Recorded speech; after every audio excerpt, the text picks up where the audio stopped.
মালিক রে, ঋণের বোঝা মাথায় নিয়ে এই বিদেশের বাড়ি পাড়ি জমাইছি। আল্লাহ, মাসটা শেষ হইলে ঋণের জন্য মানুষ আমার বাড়িতে প্রেসার দেয়, মাসটা শেষ হইলে সন্তানের স্কুলের ফি দেওয়া লাগে, মাদ্রাসার বেতন দেওয়া লাগে। আল্লাহ, ঠিক মতো কাজও পাই না। অনেক প্রবাসী এমনও হয় রে ভাই, কষ্ট সহ্য করতে না পাইরা অনেক প্রবাসী আত্মহত্যা পর্যন্ত করে।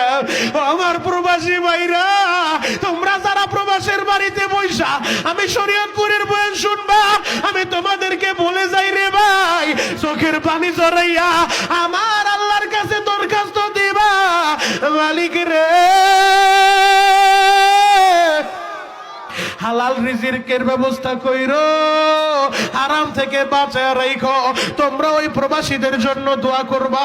এই আলোক বালির যেই প্রবাসীরা, এই নরসন্দির যেই প্রবাসীরা, আমার শরীয়তপুরের অনেক প্রবাসীরা, আহারে তোমরা কি দেখো নাই রে ভাই, ইতালি যাইতে যাইয়া ইতালির উদ্দেশ্যে রওনা করছে মাদারীপুরের 10টা ছেলে।